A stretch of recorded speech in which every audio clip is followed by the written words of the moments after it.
My name is Harper, and what I'm about to tell you sounds like a plot from a rom-com. Until you realize how messy real life can get when money, love, and loneliness collide. It all started with a lie.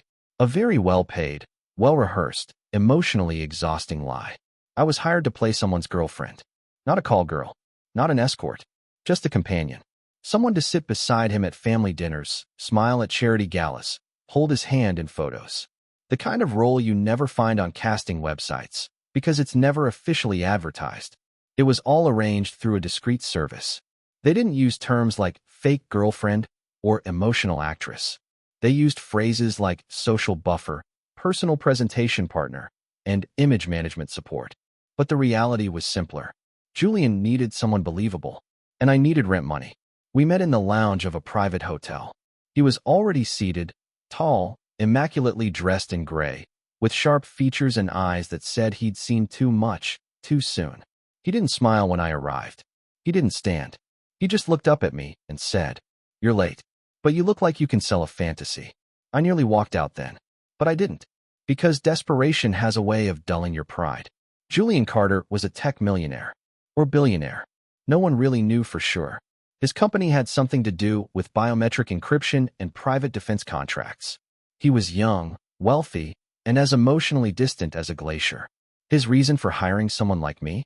His parents were flying in from Europe for a 10-day stay, and they were tired of seeing him alone. "I need someone elegant, polished, but not overbearing," he said during our first meeting. "Someone who can charm a table, but disappear when the conversation ends." So, a ghost with manners. He handed me a packet, background notes, family details, preferred stories, relationship history we were supposed to memorize. "We've been dating 6 months, he said, sipping his espresso. "We met at a gallery opening. You were wearing green." "Of course I was," I said flatly. He cracked a grin for the first time. It lasted a second. The first day I stepped into his penthouse, I felt like an imposter on a movie set. Everything gleamed: marble floors, glass walls, curated art. There were no personal photos, no clutter, no warmth. It felt more like a high-end showroom than a home. I wondered if Julian even lived there, or just existed in it like a ghost haunting his own success. He gave me a tour like I was an Airbnb guest. "This is your room," he said, pointing to a suite larger than my entire apartment. "Don't come into mine uninvited. Ever." Charming. I unpacked in silence, then joined him in the kitchen, where we went over our timeline, how we met, our first kiss, that weekend in Vermont we supposedly spent snowed in and drinking red wine. It felt surreal, but it was just a job, until I saw him with his parents. They arrived the next afternoon. His mother, Celeste, was French, refined, poised, the kind of woman who could make you feel underdressed even in pearls. His father, Charles, was stiffer, more distant. But when Julian introduced me, something in his mother's face softened. "You look at her differently," she said to Julian, after I stepped away for a moment. "It's in your eyes. You never looked at anyone like that before." I wasn't supposed to hear that, but I did. And so did he. He didn't correct her. He didn't roll his eyes. He just let her believe it. And in that moment, I think we both felt it, the beginning of a lie we were no longer fully in control of. Julian's parents insisted we all spend the weekend at the family estate just outside the city, some restored countryside villa straight out of a European drama. Think stone walls, ivy-covered arches, rose gardens that didn't look real. And yet, somehow, I felt more trapped there than I ever had in the city. We rode out in silence. Julian was on his phone most of the way, managing some crisis with a foreign investor. I stared out the window, trying to memorize my script, our script, how we met, what drew us together, our favorite meals, our private jokes. I didn't even know what kind of music he liked, but I knew his childhood dog's name. He told me it was all about perception. His family didn't need deep truths, they needed a narrative. But narratives crack, especially when you spend an entire weekend pretending to be someone's soulmate. The first night, we had dinner under chandeliers older than the house itself. Celeste poured vintage wine, while Charles dissected Julian's latest contract. I played my part flawlessly, smiling at the right moments, squeezing Julian's hand like we shared some silent language. But then something happened. As the evening wore on, Celeste brought out a photo album. Not digital, not curated. A real, leather-bound album, filled with images from Julian's childhood. He stiffened immediately. I saw it, the way his shoulders tensed, his jaw tightened. Celeste turned the pages, cooing at baby pictures, smiling at vacation photos. And then she said it. "This is the last photo I have of you smiling for real." I looked over. He was 15. No suit. No coldness. Just a teenage boy on a beach, laughing genuinely. Arms flung around another boy his age. I didn't need to ask.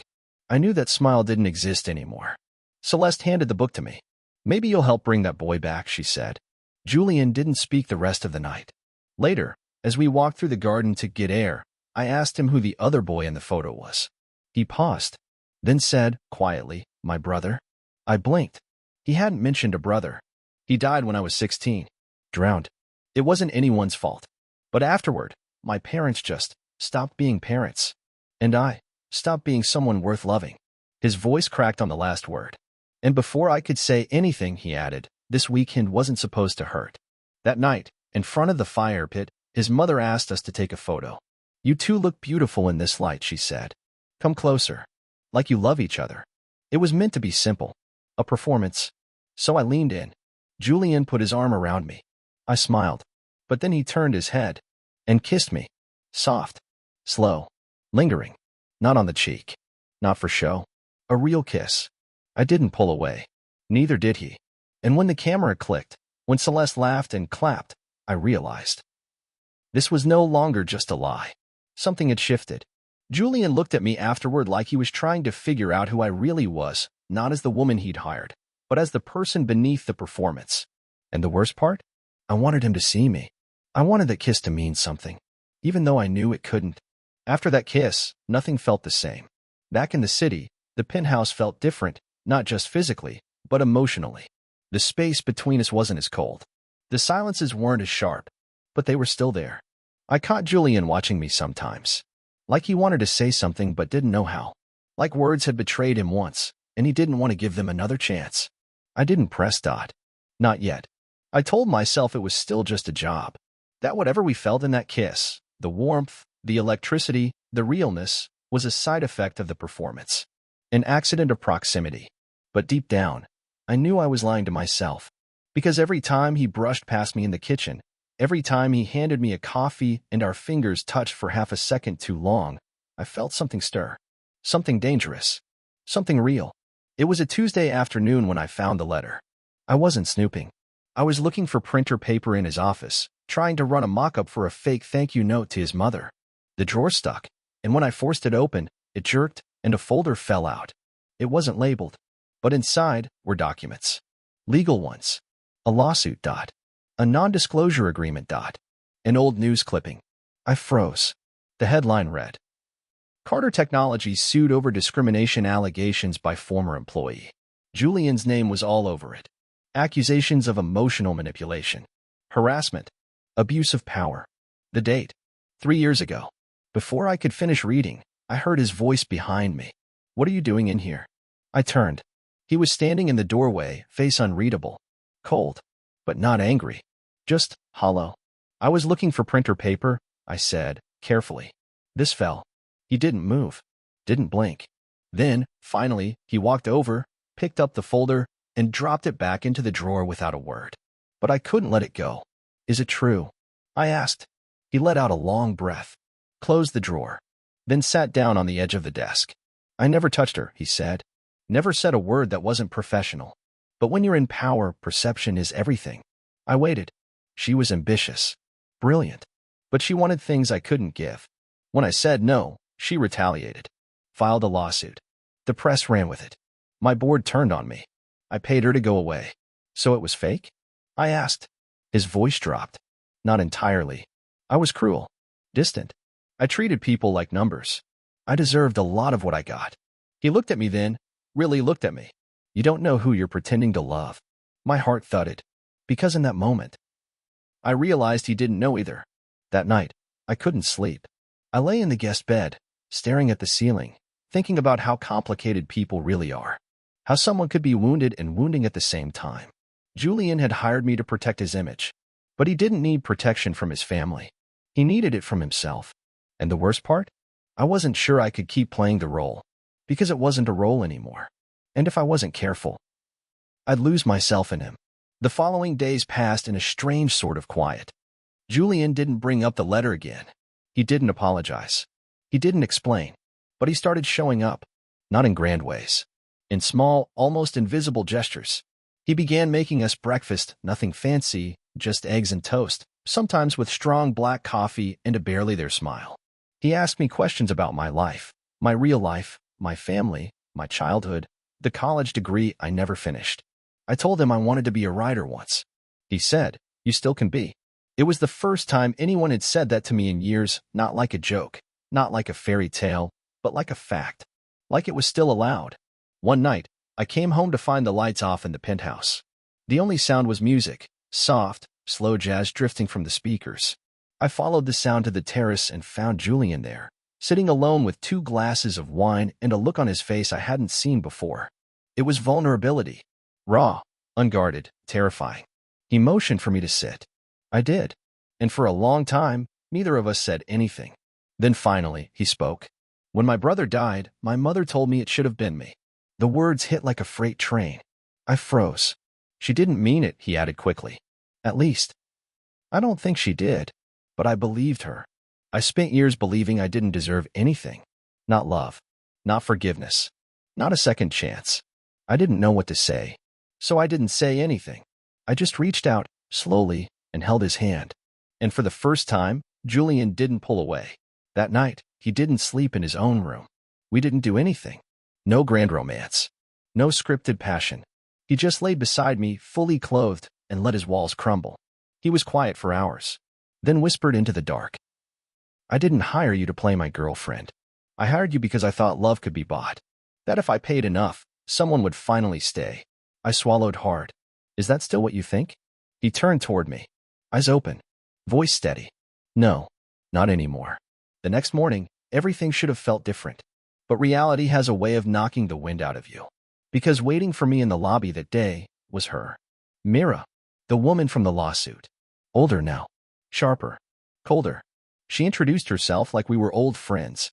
Said she had a business proposal for me. And just like that, everything tilted.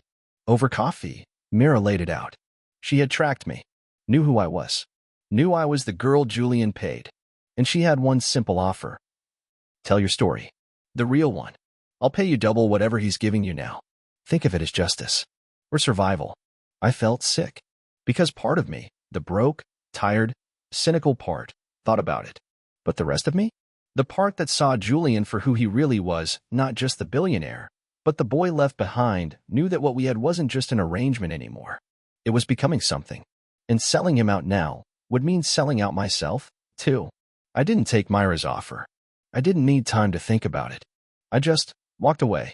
But I didn't tell Julian about it either. Not yet. Maybe I was afraid. Maybe I hoped he already knew. Or maybe I was waiting for him to prove that what we were building was real. But fate doesn't wait for perfect timing. That night, I came back to the penthouse and found him in his office. His posture was stiff, cold, his voice even colder. "I know she contacted you." So he did know. I nodded. "She offered you money." "Yes." He looked me dead in the eyes. "Are you staying because of me? Or because I'm still paying you?" The question stung. I wanted to scream, "How dare you?" After everything, the nights we talked, the secrets he shared, the slow, careful way we had started lowering our defenses, how could he still think this was just a transaction? But I didn't scream. I just said the truth. "I stopped cashing the checks 2 weeks ago." Silence. He blinked. Once. Then again. "You what?" "I stopped taking your money. I didn't come back because I was paid to. I came back because I care. Because somewhere between all the fake stories and practiced smiles, something real happened." He stood up. Slowly. Walked toward me. And then, he broke. His voice cracked. I've never had anything real last before. I stepped closer. "Then let this be the first." That night, there were no walls. No roles. No more pretending. There was only us, 2 people who had built a lie convincing enough to make the world believe, and vulnerable enough to hope it could become true. And it had. A month later, Julian dissolved the contract. He didn't need a fake girlfriend anymore. And I didn't need a paycheck to stay. We went public, not with a press release, but by holding hands on a walk and not letting go when someone took our photo. Celeste was the first to call.